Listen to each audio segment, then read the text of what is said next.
I've come to grips with the fact that I'm middle-aged, or a veteran, if you will. Okay, so after 500 road races, I'm a veteran. But you're never too old to learn something new. So today, I'll be tackling a new racing line in a truck. Wait, you really want me to drive a truck? I don't do trucks. Or do I? They are kind of badass. On second thought, let's draw some trucks! Yeehaw!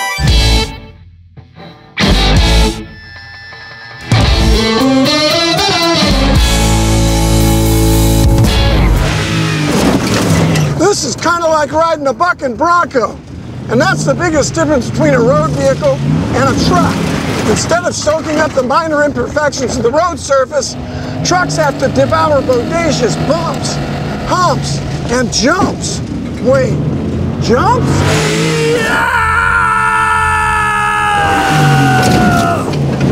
So how do off-road vehicles cope with these obstacles?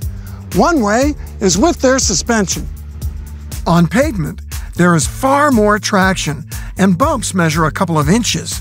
It is fundamental to keep the center of gravity as low as possible for maximum speed and to keep everything firm for minimum body movement under the extreme lateral forces. On dirt, bumps are measured in feet or even yards. Off-road is all about how far the wheels will move, suspension travel. Off-road suspensions must be much softer to absorb the massive impacts, but still be able to keep the tire in contact with Mother Earth on loose and constantly changing surfaces. For long travel, you need long control arms so wheels stay in proper alignment. And the shocks must have tremendous strength and cooling capacity because of the heat generated in damping. They've got a tough job to handle both the absorption of innumerable small bumps and monster hits. But the suspension is not the only factor in soaking up the bumps. It's only half the equation. We also need to talk about the tires. Here we have a track tire and an all-terrain tire. You can probably tell which one belongs where. Now, as a road racer, my tires have got to deal with G-forces from cornering speed, braking, traction, and the resulting heat buildup. An all-terrain tire is built to take just as much punishment, but from the brutal jolts of the trail. To explain more about the tires we'll be using today, let me introduce tire expert and BF Goodrich driver, John Williams. So here we have the BF Goodrich All-Terrain TA KO2 tire. When the KO2 is being developed, BF Goodrich looked to improve performance in 3 categories: toughness, traction, and tread wear. It has 20% tougher sidewalls than the BF Goodrich All-Terrain KO. And these are snow tires as well as off-road tires, which exceed the RMA severe snow traction requirements. The BF Goodrich All-Terrain KO2s have proven core guard technology, meaning they have split and bruise resistant sidewalls which are derived from the BF Goodrich KR2 Baja race tire. There is increased rubber thickness as well, extending down the sidewall to support more of the critical sidewall failure zones. Computer-predicted object path design deflects protruding objects from snagging and splitting the sidewalls. These are very tough and versatile tires.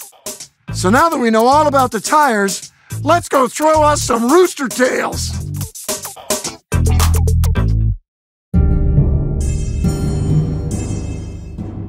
John doesn't usually do this, but because I'm a professional, he's agreed to let me out on course with no instruction whatsoever.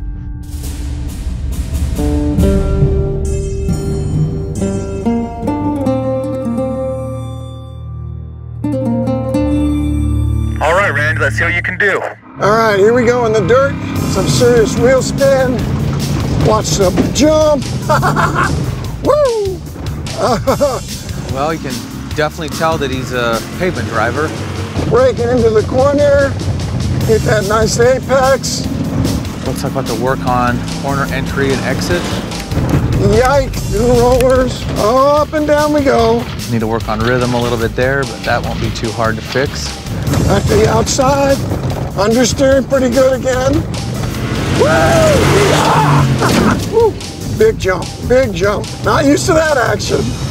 Okay, how about it? What do you think, John? While you did a pretty dang good job, we do have a few things we need to work on. All right, Randy, so here we have our first exercise of the day. We have to learn how to turn the truck, how to put the truck where we need it to be to line up where we want to exit and to be set up for the next jump or corner we're going into. Okay. If we can slide the back end around a little bit, it's less steering input, means you have a lot more finite control of the vehicle. Okay. Using the rear to steer is one of our big friends in these trucks. Okay, rock on, man. Have at it. Great job, perfect entry. Wow, it doesn't get any better than that. That was excellent. Did exactly what I told him to. That was awesome. First, he told me not to brake so hard into the corner. There just isn't enough grip. And to work even more on slow in, fast out, because you must settle the truck entering the corner so you can get a good exit steering with the throttle. Dirt tires can and should slide far more than pavement tires. They dig in, build their own berms, and won't heat up so severely because there's so much less friction. The secret is to turn in early, then be on the gas.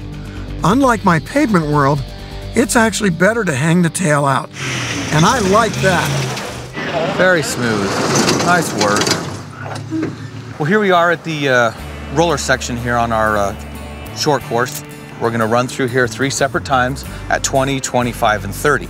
The goal for you is to be able to see that 10 miles an hour doesn't seem like a lot, especially 20 to 30 on a pavement track, but out here, 20 miles an hour is gonna feel slow and boring.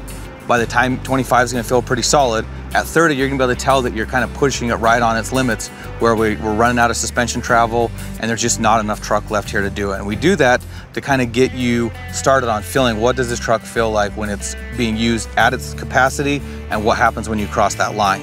And when you feel that point, that's when you look at the speedometer and say, this is where I need to stay throughout the day.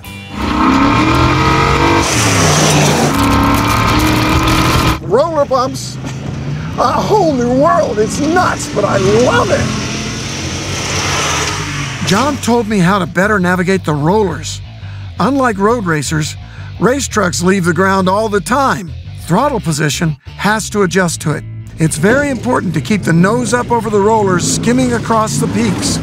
John told me to keep the throttle on to keep the nose raised. But don't overdo it or you'll nose bone into the next whoop. Smoothness is the key. Whenever the nose dips, get on the throttle to keep the truck as neutral as possible for the fastest speed.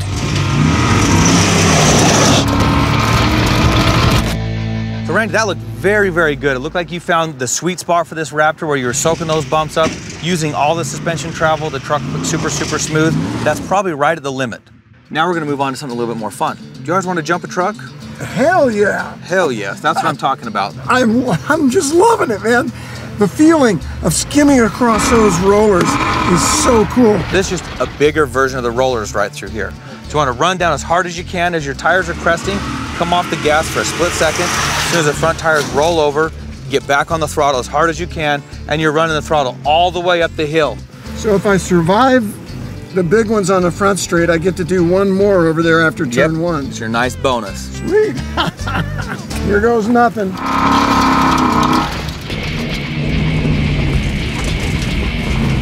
Balance it to the corner. Here comes the big jump.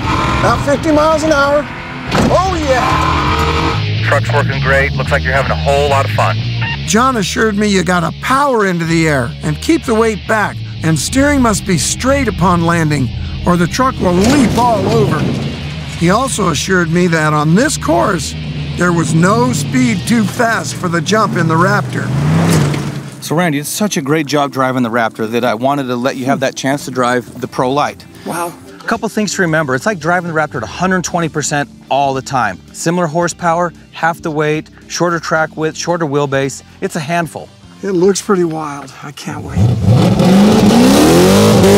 All right, now John Williams says, lift to the jump, keep your foot on the floor, leave under power. Woo! Turn in, rotate, and floor it.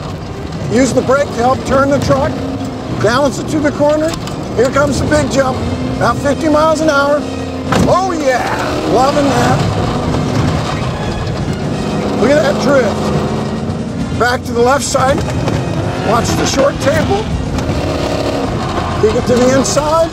Power it down. Watch the first roller. And then gas it in the middle. Find your balance.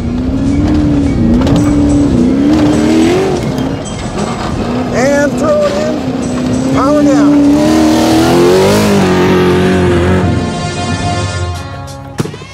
So, trucks. I used to think they were bad. Now I realize they're bad to the bone. So roost safely, driving enthusiasts, and we'll see you next time on The Racing Line.